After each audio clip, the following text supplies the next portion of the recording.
Harka fuunee akkam jirtu kabajamtoota hordoftoota keenya nageenyi keenya bakka jirtanitti isin haa qaqqabu jecha har'a barnoota tokko qabannee isiniif dhiyaanneerraa nu hordofaa. Garuu sana dura chaanalii yuutuubii keenya sabiskiraayib gochuun nu hordofaa, nu wajjin ta'a, qophii keenyarraa baradhaa itti bashannanaa isiniin jenna.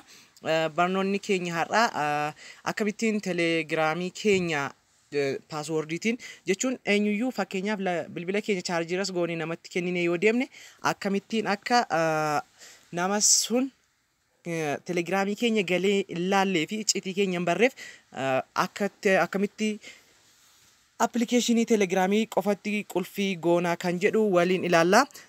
Amma gara barnoota keenyaa taasisnu garuu sana dura chaanalii keenya Odaa Tube jedhu sabiskiraayib gochuun nu hordofaa. Barnoota garaagaraa irraa argattu, barnoota teknooloojii, barnoota nama bashannansiisan, wantoota irraa barachaa itti bashannantan qabannee isiniif dhiyaanna. Amma gara barnoota keenyaatti gamanumaan seennaa jechuudha.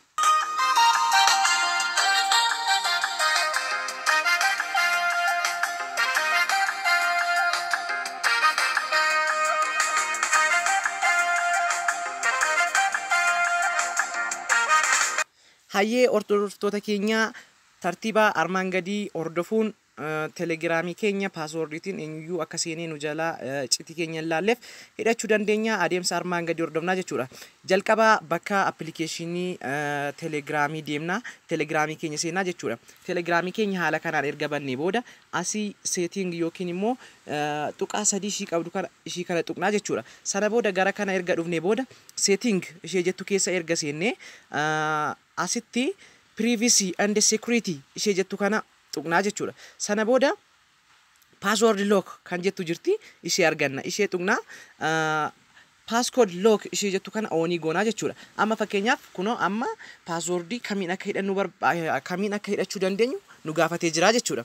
Amma gamanumaan erga kana nu gaafatee passwordii galchuu barbaannu. Amma fakkeenyaaf ani kan mataa koo tokko lama haala kanaanidha. Ammas re-enter your new passcode jedha. Ammas sanuma gashina tokko lama jedha. Ishee kana booda akka kanaatti nu cufamaa jechuudha. Amma xumurree jirraa jechuudha. Booda change gochuu yoo barbaannu kana isa gara duubaa jiru change passcode kan jettu kana tuqnee gara duubaatti deebi'uu dandeenya jechuudha. Amma fakkeenyaaf deemnee isin agarsiifna. Amma cufanneerraa jechuudha. Amma hin deemna akka kanatti erga dhufne jechuudha. Akkasitti plus jechuun telegiraamii kana bira yoo dhufnu haala kanaan tuqna.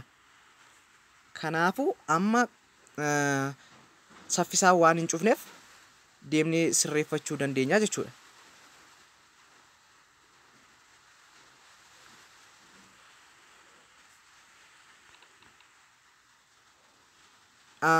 Autolock ishee jettu kana jechuudha.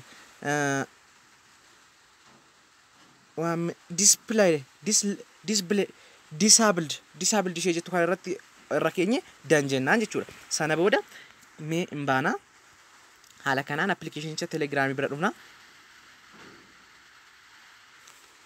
Sorry.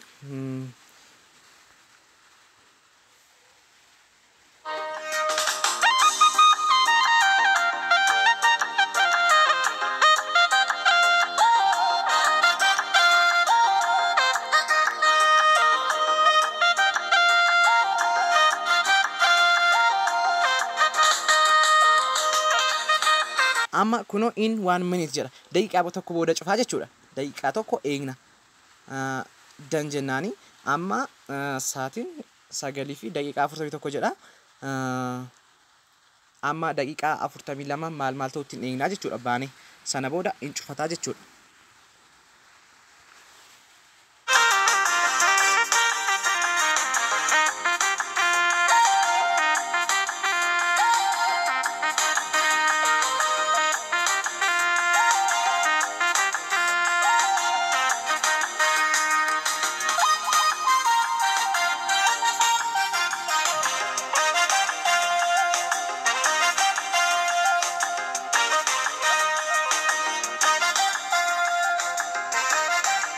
Kabajamtoota hordoftoota keenya amma daqiiqaa sana eegaa jirraa jechuudha akkam hanga inni cufutti.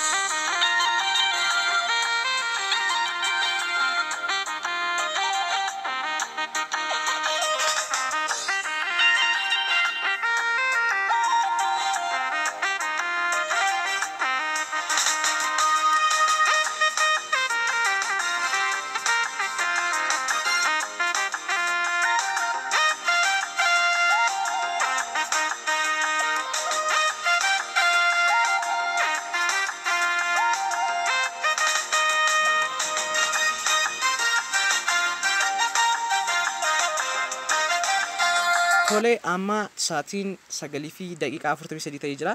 In cufa jechuun daqiiqaa tokko eegneerra jechuudha. Kuno haala kanaan nu fidaa jechuudha daqiiqaa tokko booda. Amma paaswordiin koo kan sila ittiin cufe tokko lama. Ila kuno akkasitti nu banaa jechuudha. Daqiiqaa tokko eeguun dirqamaadha jechuudha. Amma nuti telegiraamii keessaa baanee daqiiqaa tokko booda cufaa jechuudha ofiisaa automaatikii.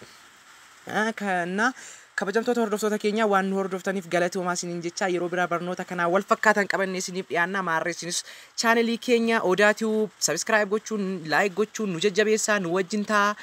Sin humna keenya yaanni keessan humna keenya nu jajjabeessaa nu wajjin ta'a isiniin jenna. Ammuma viidiyoo kana erga daawwattanii booda subscribe akka gootan gamanumaan sin affeeraa. Anis Salamoon Gaarradoon ture. Qophiilee kan wal fakkaatan yeroo biraa qabannee isiniif dhiyaanna. Odaa Tube subscribe godhaa, like godhaa, share godhaa. Galatoomaa.